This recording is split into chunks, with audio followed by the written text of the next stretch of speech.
sabia que muitas mulheres sofrem com a gigantomastia? Essa é uma condição caracterizada por um aumento excessivo das mamas e que pode provocar danos físicos e psicológicos às pacientes. Não existem dados específicos, mas milhares de mulheres convivem com dores nas costas, têm dificuldade de realizar atividades físicas, não encontram roupas que lhes sejam adequadas e sofrem com os danos relacionados à gigantomastia. O certo é que essa condição pode ser resolvida com uma cirurgia redutora, que pode ser feita tanto pelo SUS quanto pelo convênio, desde que sejam cumpridos alguns requisitos. A polêmica é grande em torno da questão e projetos de leis buscam garantir esse atendimento tanto na rede pública quanto nas clínicas particulares. É sobre isso que vamos conversar no Alerj Saúde de hoje com o cirurgião plástico Matheus Erdi, que é vinculado à Sociedade Brasileira de Cirurgia Plástica, com o mastologista do Hospital do Servidor Público do Estado de São Paulo, Marcelo Antonini, e com o ginecologista e presidente do Conselho Regional de Medicina do Estado do Rio de Janeiro, Walter Palles. Sejam muito bem-vindos ao Alerj Saúde. Para a gente começar, doutor Matheus, eu queria que você explicasse para a gente o que é, de fato, assim, a gigantomastia.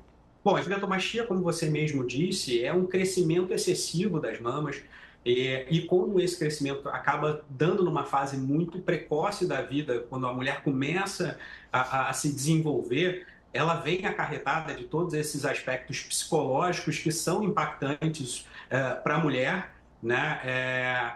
Principalmente a mama que carrega toda a questão da própria feminilidade. Então, numa fase de transição importante, saindo da infância, adolescência, uma mama muito grande, onde chama a atenção dos coleguinhas, com um desenvolvimento corporal bem diferente daqueles colegas ali, acaba trazendo problemas psicológicos para as meninas que acabam sofrendo disso. Além da própria questão física, né? Ela literalmente carrega um peso a mais, causando problemas posturais, associados aos problemas psicológicos, acabam diminuindo, tirando essa paciente de um convívio social saudável e criando problemas para o desenvolvimento dela mesmo.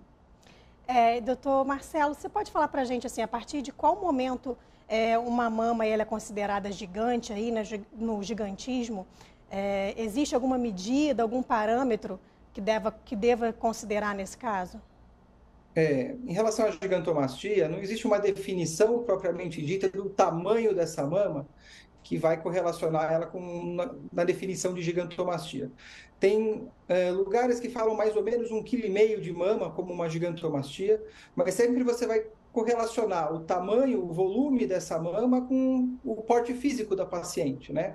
Nós temos uma condição que é a hipertrofia mamária juvenil, que é mais ou menos o que o Matheus falou, que é aquela que já na adolescência a mama começa a aumentar por uma hipersensibilidade local ao estrogênio, aos hormônios. Mas nós temos a condição da gigantomastia que ela acaba evoluindo ao longo da vida da mulher por diversos fatores esses locais da própria mama ou pela própria obesidade. Agora, doutor Walter, se você puder falar para a gente, qual seria o médico mais recomendado? Assim, seria o ginecologista para orientar essa mulher, essa menina aí, que talvez ela tenha essa gigantomastia e que possa aí fazer um procedimento cirúrgico para reduzir, talvez, alguns danos que venham a ser causados? A gigantomastia, na verdade, ela tem vários caminhos, né? Tem aquela que procura pelo lado estético e aí a demanda inicial é ao cirurgião plástico, mas tem aquelas que demandam por dor, por alguma lesão na própria mama, por trauma ali do local, e aí normalmente procuram o ginecologista. A solução final é a solução cirúrgica, não tenha dúvida.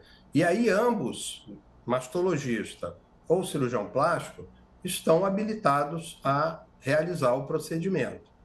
Então, depende muito do caminho inicial, né? Da queixa inicial dessa paciente, ela vai se socorrer daquele médico que, no momento, ela entende como o mais importante para ela. Se o lado estético, ela vai ao cirurgião plástico. Se é o lado físico, ela normalmente vai ao mastologista. Doutor Matheus, nesse sentido aí que o doutor Walter já estava falando, existem sintomas? Como é que a mulher, né, a menina no caso, ela pode aí identificar que possa estar surgindo sintomas que vai lhe causar aí algum dano à saúde por conta do tamanho aí das mamas? Como o Dr. Walter falou, assim, os caminhos eles acabam mostrando muito a prioridade daquele paciente, né? Mas como a gente tem o costume aqui no Brasil do acompanhamento preventivo mais intenso, é muito comum o primeiro a começar a investigar aquela paciente é através da ginecologia, mas algumas acabam vindo direto aos nossos consultórios da cirurgia plástica buscando uma solução para isso. E o que a gente mais encontra é exatamente uma desproporcionalidade ao perfil físico daquele corporal daquela paciente com o tamanho da mama e as queixas de dor nas costas, o sutiã que fica muito marcado, causando aquele vinco na altura do ombro, precisar de sutiãs, às vezes, muito grandes para dar sustentação, e isso traz a dificuldade, porque as mais jovens querem usar roupas, às vezes, um pouco mais decotadas, etc. E esses sutiãs trazem também o problema das vestes, as próprias roupas também, o decote não ficar tão valorizado, ou precisar de roupas mais largas para tentar disfarçar esse aspecto de uma mama grande. Então, são vários problemas que acabam trazendo ou para o cirurgião plástico ou para o próprio gineco, e às vezes existe sempre a preocupação de estar ocorrendo algum descontrole hormonal, principalmente no início da fase da vida dela, e aí normalmente esse caminho vindo pelo ginecologista. Ou quando os desconfortos físicos e estéticos são maiores, aí ela já acaba procurando direto ao cirurgião plástico. Doutor Marcelo, quais são assim, as possíveis causas da gigantomastia? Acho que o fator genético talvez conte muito, né? Mas acredito que não seja só a genética. Quais são as possíveis causas assim, para se chegar a esse volume excessivo das mamas? Então, quando a gente for pensar numa gigantomastia propriamente dita, aquela que já começa desde a adolescência, tem a parte genética e o tecido mamário dessa paciente tem uma reação mais sensível ao estímulo do estrogênio. Estrogênio é um hormônio feminino.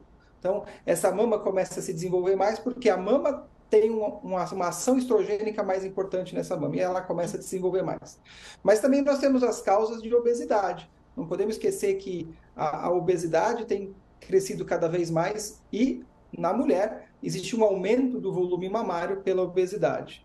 No caso da gigantomastia, o tratamento, como o Matheus falou, e o Dr. Walter também falou, é cirúrgico. Não adianta eu dar nenhum bloqueio hormonal, que essa mama não vai parar de crescer, e sim, na verdade, é um tratamento cirúrgico. Quando que é o nosso limite? Quando que a gente vai falar que é uma mama grande para uma gigantomastia? É difícil desse nicho, desse limite, né?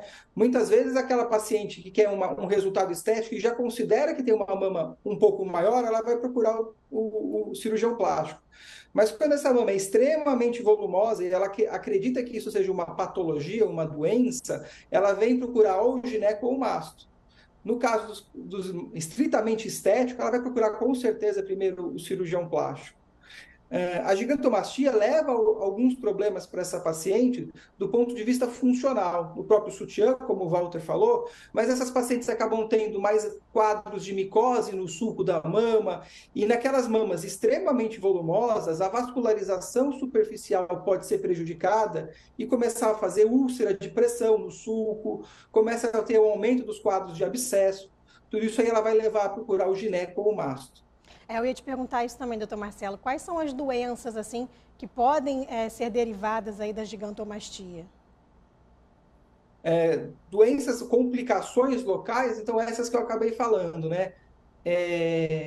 Úlceras de pressão no sulco da mama, quadros pela umidade, de micose, abscessos recorrentes. Aí vem todas as questões secundárias à gigantomastia, né? Problemas de colunas, problema do sutiã que fica marcando aquele vinco aqui, problema da cervical que o peso acaba levando e pode levar a alterações da coluna cervical e da coluna torácica. Pois é, por conta desses danos na coluna, é interessante também que a mulher vá a um ortopedista e tenha esse acompanhamento também, antes de fazer o procedimento cirúrgico, enfim. Aí vai entrar na questão do tratamento, né? Para a gente poder conquistar o tratamento dessas pacientes na saúde suplementar é um pouco complicado. Não sei se vocês vão acabar discutindo um pouco sobre isso, mas ela vai ter que ter um trajeto a percorrer, seja com o mastologista, com o cirurgião plástico, com o gineco e com um ortopedista, provando que todas as alterações funcionais que ela tenha de coluna seja exclusivamente para a gigantomastia para conseguir a cobertura na saúde suplementar. Dr. Walter, quando que se deve indicar aí a cirurgia redutora, né, para as meninas, para as mulheres, e a quem de fato ela deve ser recomendada? Sem dúvida que há casos extremos que a gente não tem dúvida, né? Volumes muito amplos, mas a gente precisa estar muito atento porque tem uma linha tênue entre o que é o volume aumentado e o que é a queixa da paciente. O médico, ele se utiliza desse conjunto, né, da sua história, do seu exame físico, para se chegar a um diagnóstico. Então, um paciente que chega com queixas objetivas, dor na coluna, incapacidade funcional, dor nos membros superiores, dificuldade de movimentação, enfim, mas que o volume não necessariamente seja aquele volume exagerado, o médico fica sempre nesse limite de valorizar exatamente a queixa da paciente, que para nós tem importância, mas encontra, às vezes, algumas barreiras que são analisadas de formas mais objetivas, que não enquadram aquele caso especificamente na gigantomastia. E aí o Marcelo falou muito bem, isso acaba virando um caminho a ser percorrido, que vai pelo parecer do ortopedista, da fisioterapia, da ressonância para poder apurar alguma alteração anatômica da coluna, enfim. Então, tem casos que são muito simples, né? Olhou, identificou, indicou, mas tem aqueles casos, que eu acredito ser a maioria, que ficam muitas vezes nessa zona limítrofe entre prover o benefício para o paciente, mas ter em contrapartida a contraindicação de um plano de saúde, ou mesmo até de uma unidade pública, por conta da demanda. Eu ainda vou entrar até nessa questão do plano de saúde, né, do acesso à cirurgia pela rede pública também. Mas primeiro, doutor Matheus, eu queria que você falasse para a gente se existe assim, uma faixa etária mais recomendada para fazer aí a cirurgia plástica redutora.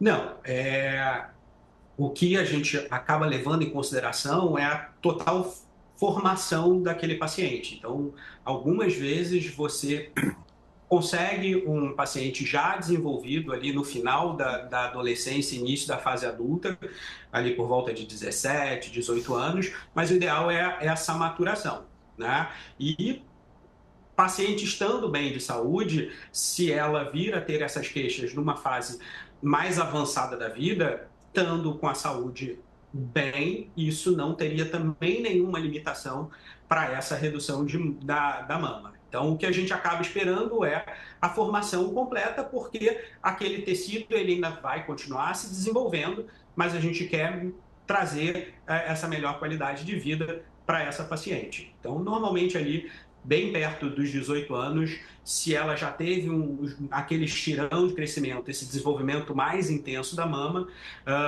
é uma das fases que a gente tem muita procura, e depois de uma fase mais avançada, onde a paciente já tem uma condição melhor por causa do trabalho, de poder se ausentar alguns dias, para ter uma boa recuperação, muitas protelam para uma fase mais avançada, onde a estabilidade também permite ela ter uma recuperação melhor para resolver esse problema. Com relação às jovens, assim, você tem percebido um aumento no consultório, enfim, na demanda cirúrgica, né? Foi o tempo que muitas recorriam ao silicone, né, querendo aumentar o seio. Hoje em dia a gente vê um movimento contrário a isso até, né? E uma aceitação maior dos nossos corpos também, né? Dessa juventude que está chegando agora. Mas você tem percebido no seu consultório um aumento dessas jovens, da procura de jovens, no caso, pela redução aí das mamas?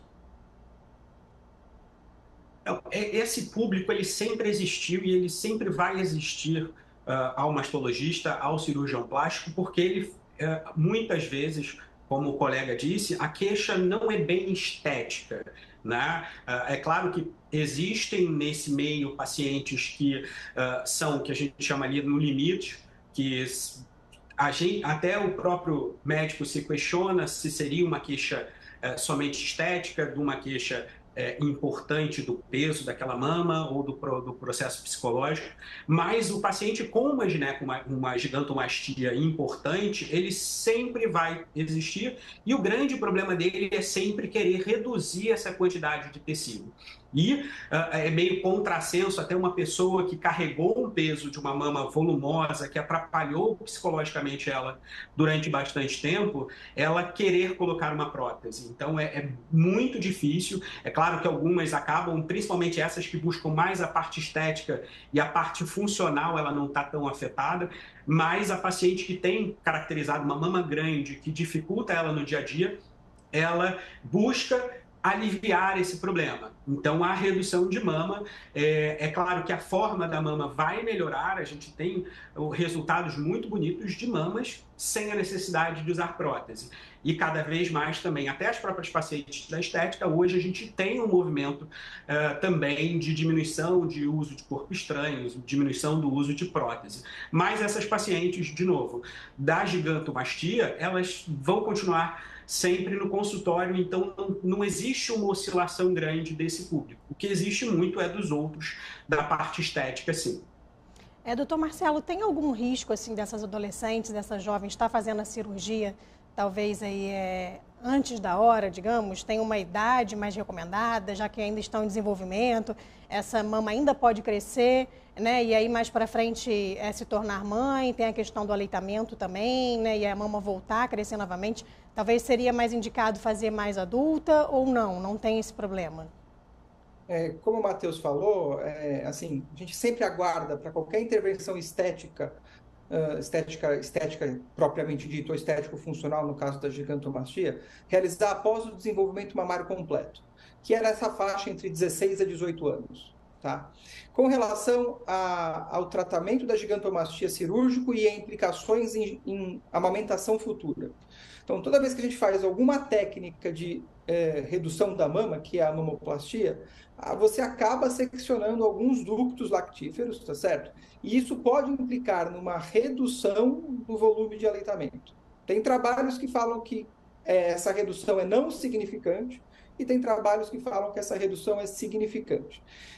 Nos casos de pacientes com desejo de lactar e que consigam aguentar a gigantomastia postergar até a amamentação, seria o ideal. Mas, se a gigantomastia é tão importante assim na fase da vida jovem da mulher e isso incomoda a qualidade de vida dela, ela vai acabar fazendo independente da lactação.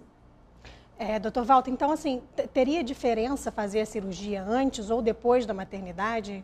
Ou, na sua opinião, não, a menina pode fazer enquanto jovem e depois, futuramente, também vir a ser mãe e não ter nenhum problema em relação a isso? Ou se a mama voltar a crescer também, ela pode refazer a cirurgia? Tem essa indicação também? Eu corroboro a mesma opinião do Marcelo, né? Primeiro, aguardar esse momento de maturação. Segundo, é fato que os procedimentos sobre a mama podem implicar em dificuldades no período da amamentação, sem dúvida, mesmo em procedimentos até não tão extensos como é a gigantomastia, por conta realmente dessa solução de continuidade que se cria entre os alvéolos e ductos ali na própria inserção da areola. Então, assim, para quem aí pesar na balança, né? Aquele incômodo que ela tem em relação à gigantomastia permite a ela esperar um momento mais adiante, gestar, amamentar e operar, ou não, ou é uma situação incapacitante que aquilo leva a queda de qualidade de vida, e aí o evento gestação e amamentação passa a ser secundário em relação à queixa principal dela naquele momento. Então é uma avaliação individual que Matheus como cirurgião plástico, Marcelo, eu como ginecologista, a gente sempre tem que estar avaliando, discutindo com o paciente, que em última instância é quem vai, né, decidir com as informações que a gente vai estar fornecendo, pelo melhor momento dela se submeter ao procedimento. E colocando na balança ali, né, os prós e contras, junto com os profissionais de saúde, né, para que o paciente possa ir, né, a paciente possa tomar a decisão de fazer ou não a cirurgia naquele momento, né, doutor Walter? E doutor Marcelo, se você puder falar para a gente, assim, a cirurgia, né, a redução de mama, ela afeta a sensibilidade dos seios também? Então, na técnica cirúrgica da mamoplastia, acho que o Matheus pode explicar um pouquinho melhor para os telespectadores. Você faz uma incisão no qual você tem uma decorticação, tira uma parte de pele, e algumas pacientes evoluem com uma perda de sensibilidade tátil da pele em volta da areola e da areola. Tem pacientes que essa sensibilidade volta ao longo do tempo, mas existe essa possibilidade de perda de sensibilidade, entre outras complicações da gigantomastia, né? Da cirurgia da gigantomastia, como necrose do mamilo. Acho que o Matheus pode até falar um pouquinho mais sobre essa parte. Doutor Matheus, se você puder explicar para a gente, então, mais assim, tecnicamente, né? Por que pode causar essa falta de sensibilidade aí nos seios e essas outras condições aí também, complicações que o doutor Marcelo já adiantou? Não, perfeito. A gente tem que entender que a gente vai estar reduzindo o tecido. Numa mama muito grande, é normal a posição da areola também estar muito baixa em relação ao tórax e a posição da nova mama que a gente vai formar ali. Então, quanto maior essa distância, maior a chance de quando a gente fizer a ascensão do bico do peito, alguns vasos, eles podem se dobrar, o que aumenta, como o Dr. Marcelo falou, o risco de ter sofrimento vascular e aí ter algumas alterações, tanto de cicatriz ou às vezes até a necrose. Quando a gente precisa fazer grandes reduções muito volumosas e o mamilo ele é muito baixo, também algumas vezes algumas técnicas já preconizam o enxerto. É claro que pacientes muito jovens, a tentativa de se manter esse complexo areolo-papilar, o bico do peito, para uma amamentação futura, ele é o mais importante. Então, por isso, também tem que ser muito pesado a questão de quando essa paciente vai operar, os planos futuros dela, de uma possível gestação, etc., para que isso seja juntado à decisão de se já estar no momento de operar ou não. E, além disso, também essa ascensão maior, essa subida maior desse bico do peito também faz com que pequenos nervos que dão a sensibilidade desse tecido possam também ou ser lesados nessa ascensão ou até mesmo a própria dobra sobre ele trazer uma disfunção. Como o Dr. Marcelo disse, a maior parte das vezes a sensibilidade ela acaba retornando. Por volta de, dependendo da reduções maiores, por volta de 30% a 40% das pacientes vão ter alguma alteração de sensibilidade que pode ser definitiva. Mas a grande maioria, as reduções não tão grandes, o percentual já é bem menor. Então, vai depender muito do grau de hipertrofia, do grau, do tamanho, do volume dessa mama que precisa ser reduzido. E aí, é claro, quanto mais tecido a gente reduz, a gente tira mais nutrição sanguínea daquele tecido e a gente também pode lesar os pequenos nervos que dão a sensibilidade a essa área, trazendo tanto repercussões vasculares quanto repercussões de sensibilidade. Então, é muito variável, até porque uma redução não é exatamente igual a outra. Mas ela existe, e isso é outra coisa também que a gente sempre discute com o paciente no planejamento da cirurgia de redução. Agora, doutor Matheus, tem todas essas recomendações, né, para quem pode fazer a cirurgia, no caso, né? Agora, quais são as contraindicações? Para qual paciente não é recomendado fazer a cirurgia redutora? Bom, o bom da cirurgia plástica e da cirurgia de hipertrofia é que, na verdade, o desconforto é mais físico, algumas vezes, claro, psicológico, mas ele não tem a extrema necessidade de ser operado num regime de urgência. O ideal é que essa paciente esteja extremamente preparada, com uma saúde em dia, os seus exames pré-operatórios eles estarem excelentes, né? Porque é uma cirurgia onde a gente vai retirar uma quantidade de tecido e isso vai trazer repercussões tanto inflamatórias, para aquele organismo, aumentar o metabolismo, necessidades de tempo de recuperação também. É importante um pós-operatório ser feito de forma adequada, para uma melhor cicatrização também. A gente vai almejar o resultado estético, além da diminuição física daquela mama. Então, a paciente ela tem que estar no seu melhor momento de saúde para que essa cirurgia tenha a sua melhor possibilidade de que se corra tudo bem. E, é claro, aquelas recomendações de sempre é que o local que a paciente vai escolher para o seu procedimento seja em regime hospitalar, onde ela tenha acesso a uma unidade de terapia intensiva, a outros profissionais numa eventualidade de uma complicação para que também tenha o seu pronto atendimento, né? É claro que a gente vai estar operando um paciente saudável, mas é um procedimento cirúrgico, e esse procedimento cirúrgico ele corre em alguns riscos. A gente tenta minimizar com uma boa avaliação pré-operatória, mas estar em local adequado e eventuais complicações serem abordadas muito rapidamente acabam também trazendo uma segurança muito maior ao procedimento. Tá certo. Eu vou precisar interromper esse bate-papo por um rápido intervalo, mas a gente volta já já. Não sai daí não.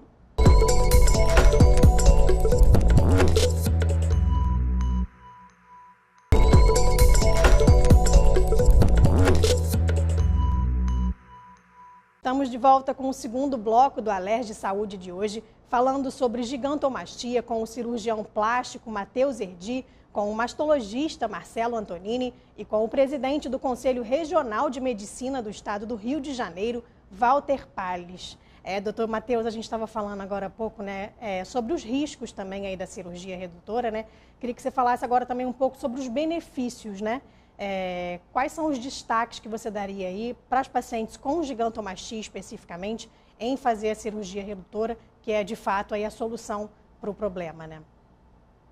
Bom, o grande benefício é a paciente literalmente tirar um peso das suas costas, né? A grande limitação física que ela carrega durante muito tempo acaba sendo a principal procura dessas pacientes. Então, a paciente já ter uma mama de aspecto também mais perto do que a gente acaba chamando de normalidade, de um tamanho compatível com aquele biotipo da paciente, então é outro benefício que acaba trazendo liberdade para certos tipos de roupa para ela usar, que são as grandes queixas também, praticar exercícios de forma mais consistente, porque uma mama grande acaba também atrapalhando tanto a parte postural, mas também a questão da prática de exercícios, melhorando a sua saúde, né, e trazendo repercussões para o resto da vida dessa paciente.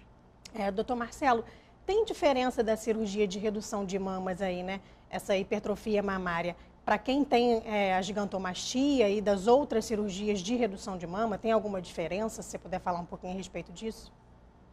Quando a gente fala em gigantomastia, né, nós estamos falando em mamas extremamente volumosas. Então, essas são aquelas que a gente vai ter que reposicionar o mamilo e fazer muitos deslocamentos do mamilo. Então, são as cirurgias que o Matheus acabou comentando que acaba tendo maiores complicações do ponto de vista de necrose, alteração de pigmentação, alteração de cicatrização.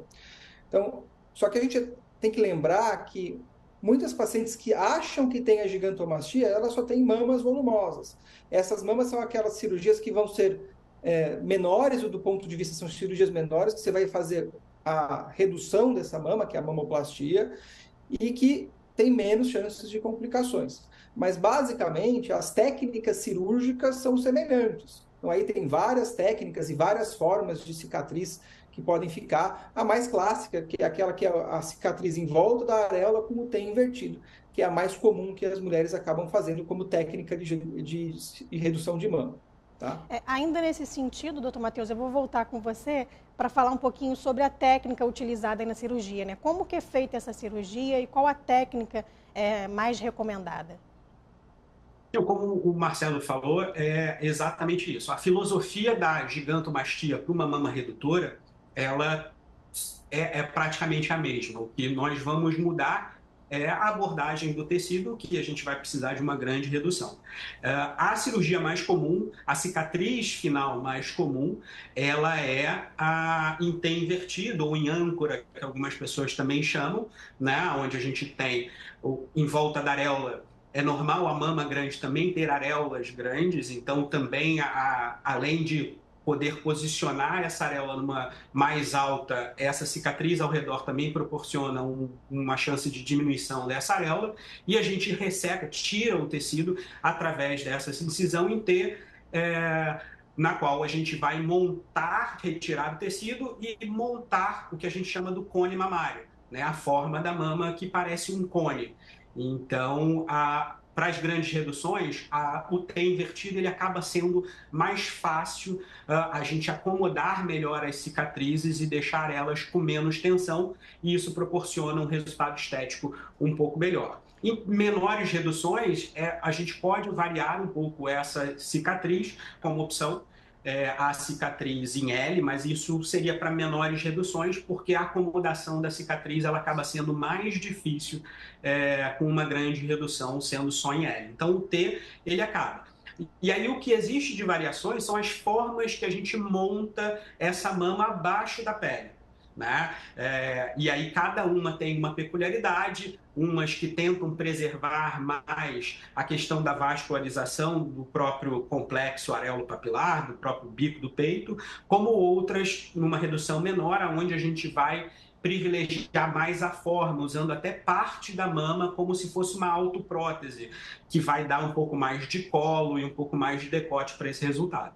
Agora, e como que é a recuperação depois, né? Quais são os cuidados aí que essa mulher que fez a cirurgia de redução das mamas, ela deve ter? O grande problema de grandes reduções é que a gente acaba tendo uma cicatriz, às vezes, com um pouco mais de tensão.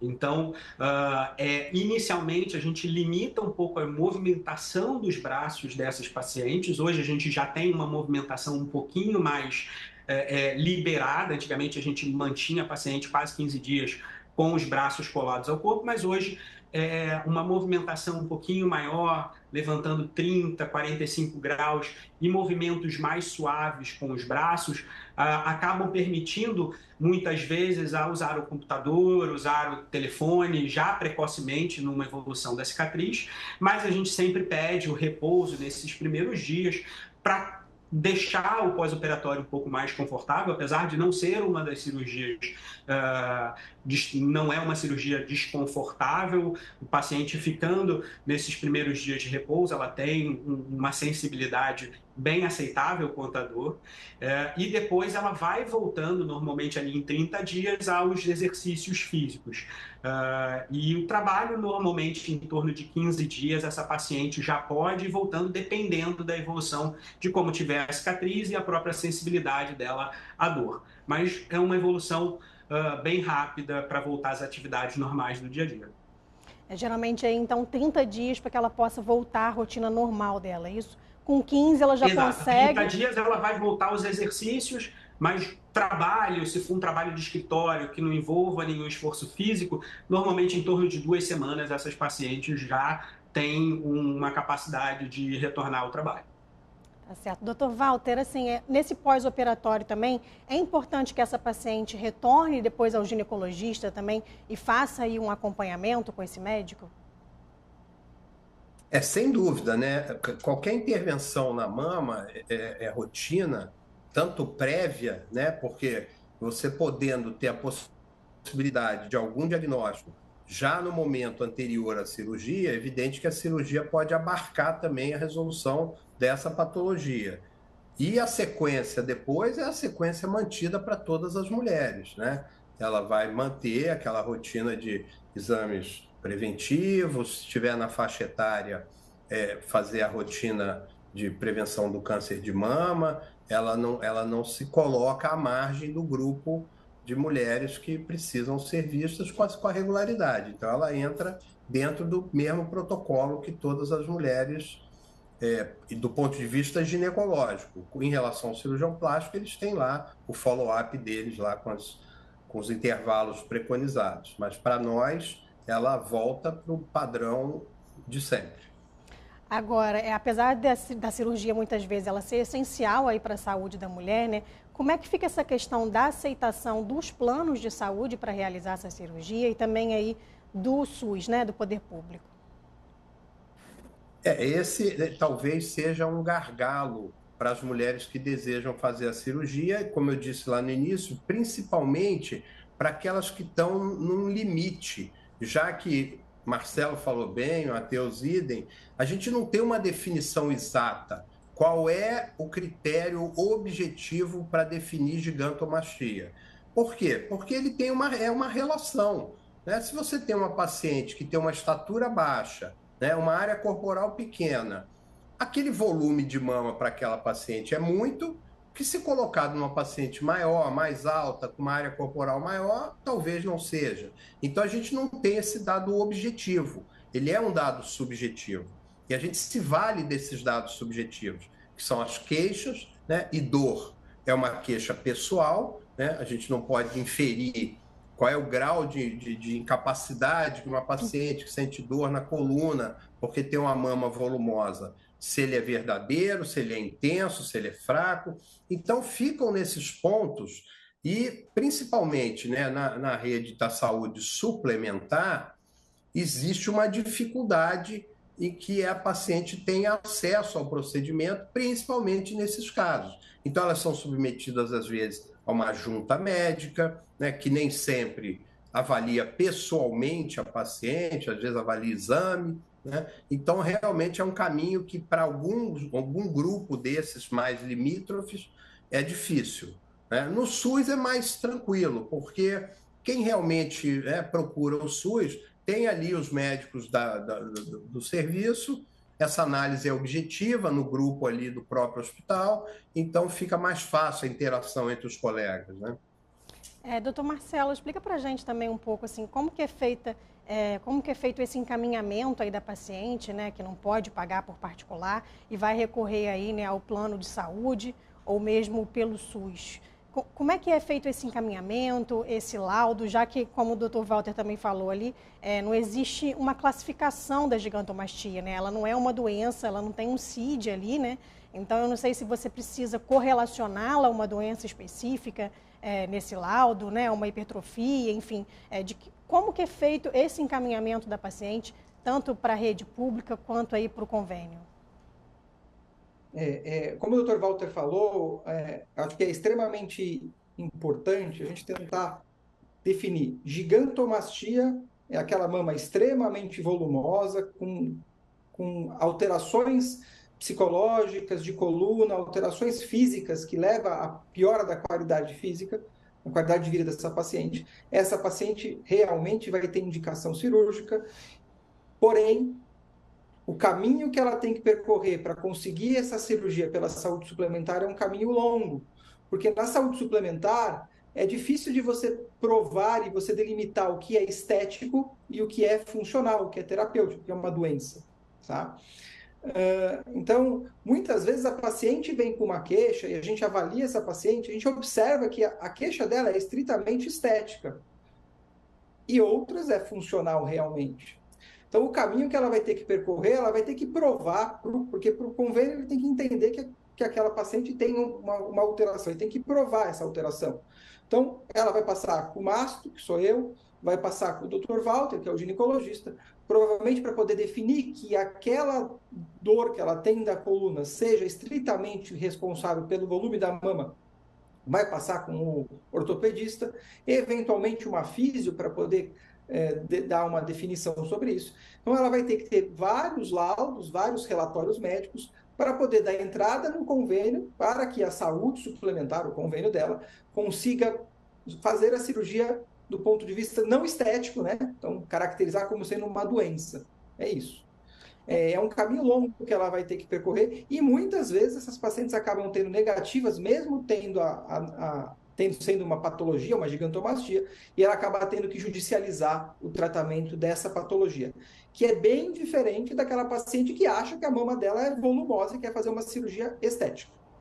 Claro, eu ia te perguntar isso, quando for constatada mesmo que é uma patologia, ela já percorreu todo esse caminho, esse trâmite orientado aí pelo médico dela, provou que é realmente aí uma patologia que está lhe causando danos, mas teve a negativa do plano de saúde. O último caso mesmo é ajuizar a questão, é isso? Que normalmente acredito que é o que é feito aqui no Brasil. Fazer a judicialização. Ela vai ter que pegar todos os elementos, contratar um advogado, entrar com um processo para provar que aquilo não é estético e pedir uma liminar para o convênio autorizar a cirurgia do ponto de vista com a cobertura pela saúde suplementar. Ainda nesse sentido, doutor Matheus, o psicólogo ele também tem que entrar nesse trâmite para que a mulher possa provar que está aí tendo a saúde afetada, precisa também de um laudo psicológico nesse sentido, para que o plano de saúde aceite, ou mesmo também para o atendimento pelo SUS?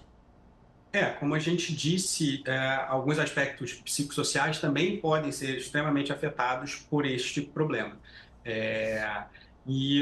Juntando isso aos outros laudos, ele só vai reforçar ainda mais. Normalmente, só o laudo psicológico é que não reforçaria totalmente, uma vez que o tamanho ele vai acabar também tendo que ser avaliado fisicamente. E aí, o laudo do mastologista, do gineco, o ortopedista, o plano de saúde, ele tem uma tendência a valorizar bastante esse laudo na consideração dos seus processos, né? Mas é claro que um laudo psicológico ele só vai corroborar. Sozinho, talvez seja um laudo não tão forte para que a gente consiga essa autorização junto ao plano de saúde, por exemplo.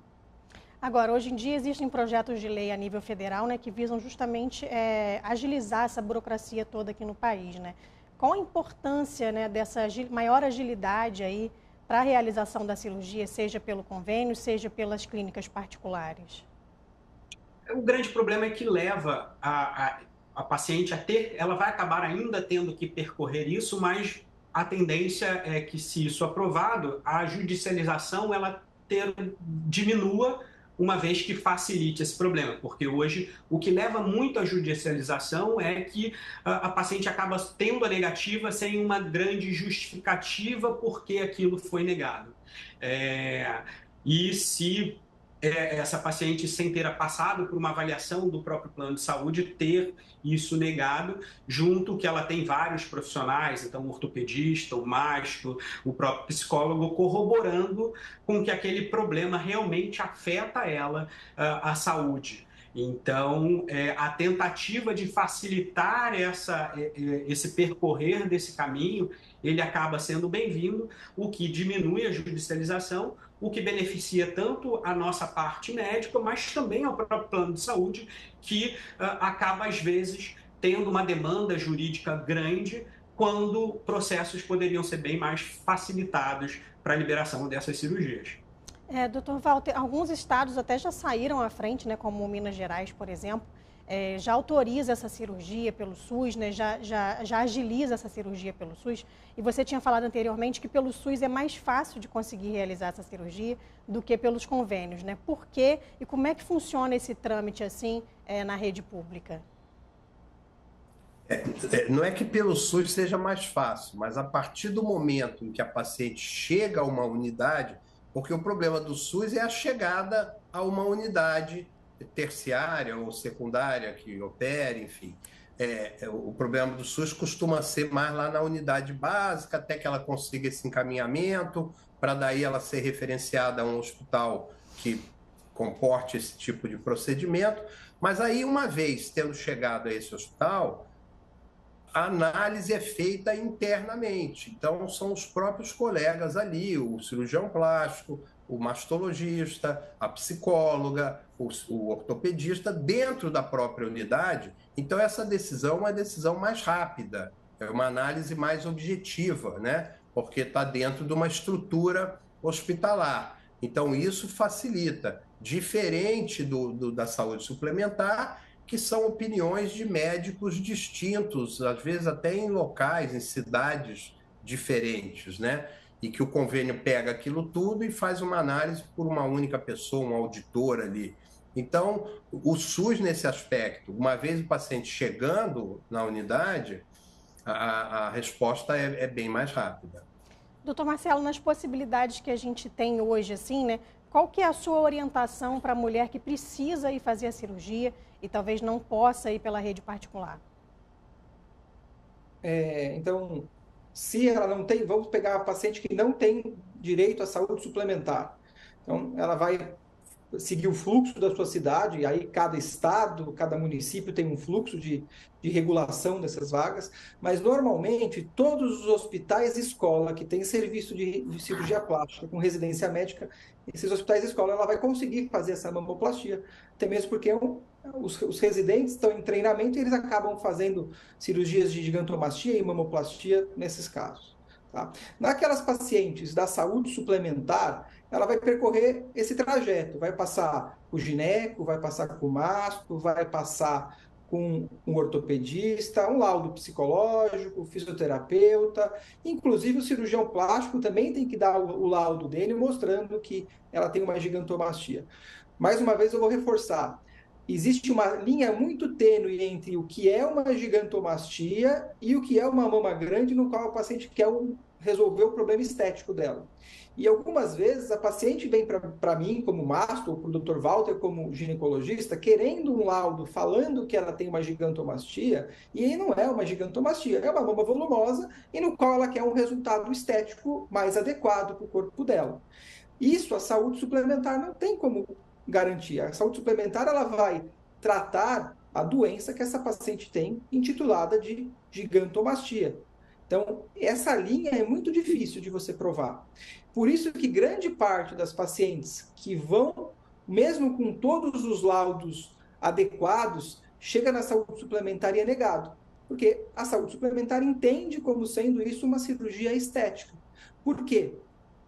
É muito difícil você provar que exclusivamente o volume da mama dela é a principal causadora do desconforto da coluna. Isso vai ser muito difícil de ser provado.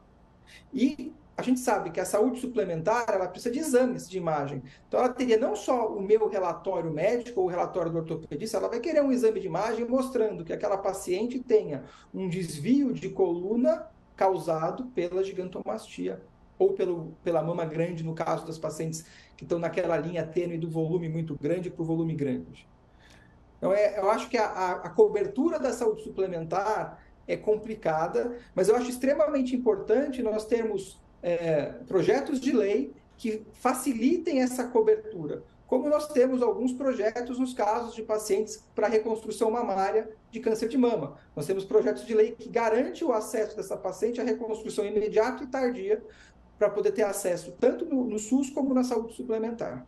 Eu ia fazer essa pergunta também, doutor Marcelo, a Alerj como uma casa legislativa, né? De que forma que ela pode colaborar nesse sentido aí?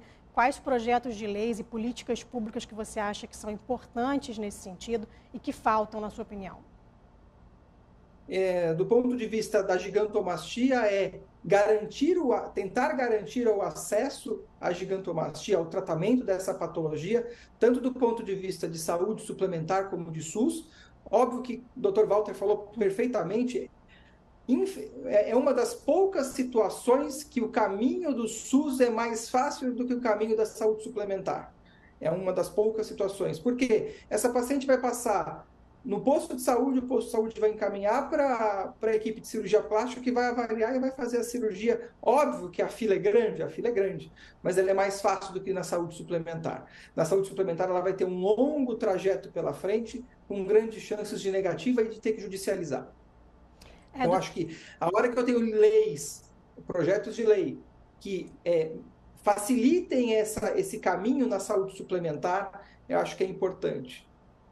Tá certo. Doutor Matheus, se você puder desenhar para a gente também, então, aí, para quem está nos assistindo e talvez tenha interesse em fazer a cirurgia, qual o caminho que a mulher deve percorrer, tanto antes, né, e ali na cirurgia em si, e depois pós-operatório? Qual seria essa cronologia que a mulher deve seguir?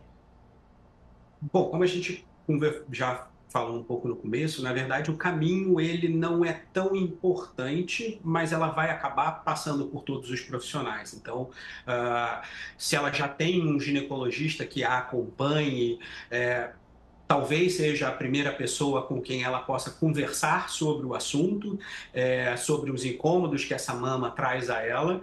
E com isso ter uma indicação ou para o cirurgião plástico ou para o mastologista para começar a dar esses passos na investigação quando a gente está falando da saúde suplementar.